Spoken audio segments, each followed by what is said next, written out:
रामायण की प्रमुख चौपाई और उनके अर्थ। रामायण की प्रमुख चौपाई और उनके अर्थ। रामायण हिंदू धर्म ग्रंथों में एक प्रमुख ग्रंथ है, जिसमें श्री मर्यादा पुरुषोत्तम राम के जीवन के बारे में बड़ा ही सुंदर और मनोरम चित्रण किया गया है। महर्षि वाल्मीकि ने इस महाग्रंथ की रचना की थी। शास्त्रों के अनुसार यदि व्यक्ति रामायण में लिखी चौपाइयों को समझ जाए तो उसका जीवन सफल हो जाएगा।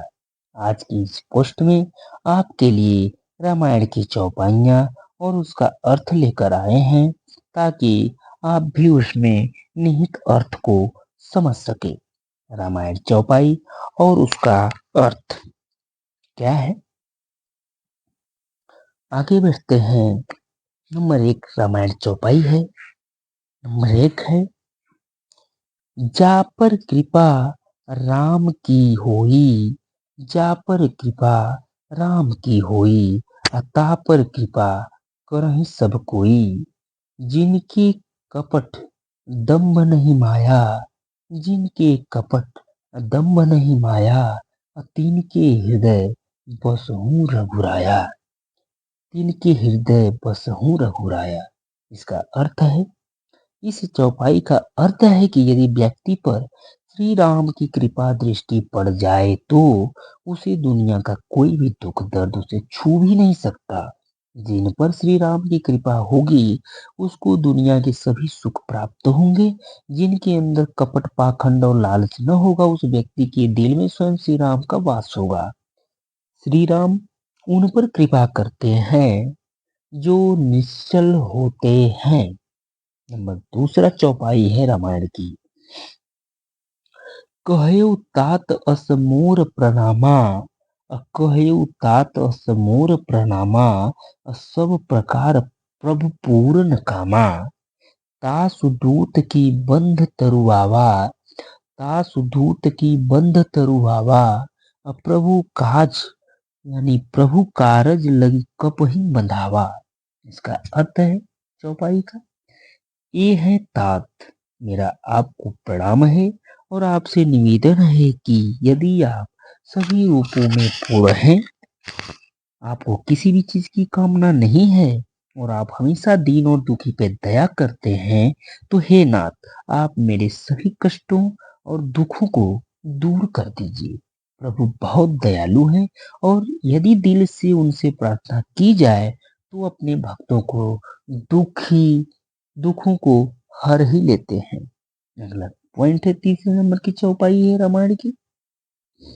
क्या है, जासु नाम जपि सुनहु भवानी, जासु नाम जपि सुनहु भवानी, अभव बंधन काटहि नर ज्ञानी, भव बंधन काटहि नर ज्ञानी, तासु दूत की बंध तरुआवा, तासु दूत की बंध तरुआवा, प्रभु कारज लगी कपहि बधावा, प्रभु कारज लगी कपहि बधावा। इसका अर्थ है, इस चौपाई में शिव जी पार्वती जी से कह रहे हैं कि हे भवानी, जानी व्यक्ति जिनका मात्र नाम जप कर जन्म मरण के चक्र से छूट जाता है, क्या उनके द्वारा भेजे गए दूत कोई भी भाग सकता है? नहीं ना। लेकिन फिर भी हनुमान जी ने अपने प्रभु के काम को पूरा करने के लिए खुद को शत्रु के हाथों बधवा लिया। इस चौपाई में हनुमान जी की अपने प्रभु के प्रति असीम भक्ति प्रकट होती है। हनुमान जी इतने शक्तिशाली हैं कि उन्हें कोई उनकी मर्जी के बिना छू भी नहीं सकता। लेकिन फिर भी प्रभु राम के द्वारा सीता की खोज खबर लाने के काम को पूरा करने के लिए उन्होंने अपने आप को लंका के सिपाहों को बांधने दिया। अगला पॉइंट है रामायण की, अनुचित उचित काज कछु होई, समुझ करिय भल कह सब कोई, समुझ करिय भल कह सब कोई, सहसा करि पाछे पछताहि, सहसा करि पाछे पछताहि, अकहि वेद बूझत बूझ नाही। इसका अर्थ है, इसका अर्थ है, भावार्थ है इस चौपाई का कि व्यक्ति को कोई भी काम करने से पहले ये सोचना चाहिए कि उनसे मिलने वाला परिणाम उचित होगा या अनुचित। ऐसा करने से सभी का भला होगा। और जो बिना सोचे समझे काम करते हैं और बाद में उस बात के लिए पछताते रहते हैं, ऐसे लोगों को विद्वान और वेद बुद्धिमान नहीं मानते। अगला पॉइंट है रामायण की चौपाई नंबर 5 है।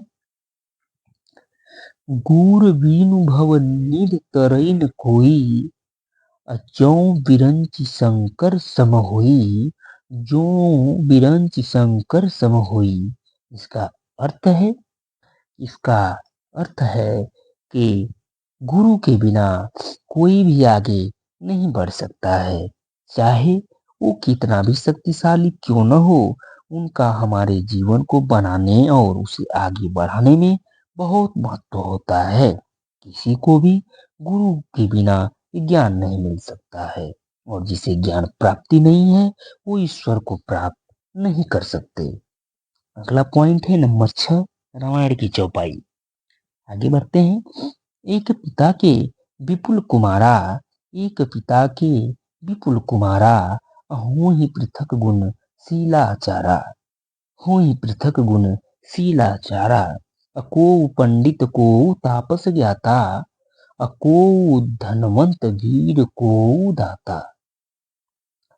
इसका अर्थ है श्री राम जी कह रहे हैं कि एक पिता के कई पुत्र होते हैं और सभी का आचरण गुण अलग अलग होता है।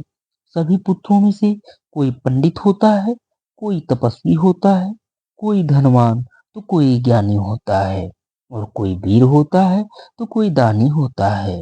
अर्थात एक ही परिवार के बच्चों का आचरण और गुण अलग अलग होता है। अगला पॉइंट है नंबर 7। इस रामायण की चौपाई के बारे में हम आगे बढ़ते हैं।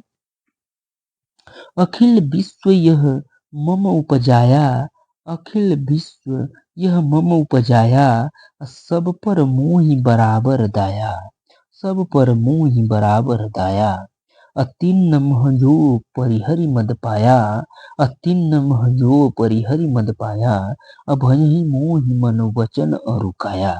इसका अर्थ है इसके अर्थ के बारे में हम आगे बढ़ते हैं।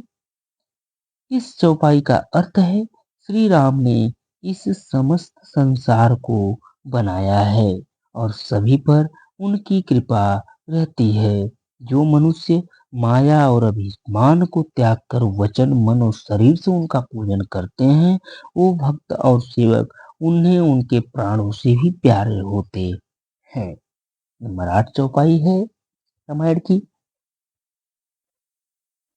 धन्य देश सो जह सुरसरी, धन्य देश जो जह सुरसरी, धन्य नारी पति व्रत अनुसारी, धन्य नारी पति व्रत अनुसारी, धन्य सुभूप नीति जो करई, अधन्य सो द्विज निज धर्म न टरई।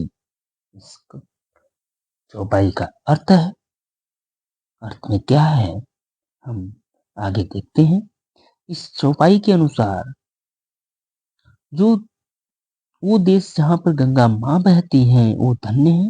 वो स्त्री जो अपने पत्नी धर्म का दिल से पालन कर रही हैं वो स्त्री धन्य है।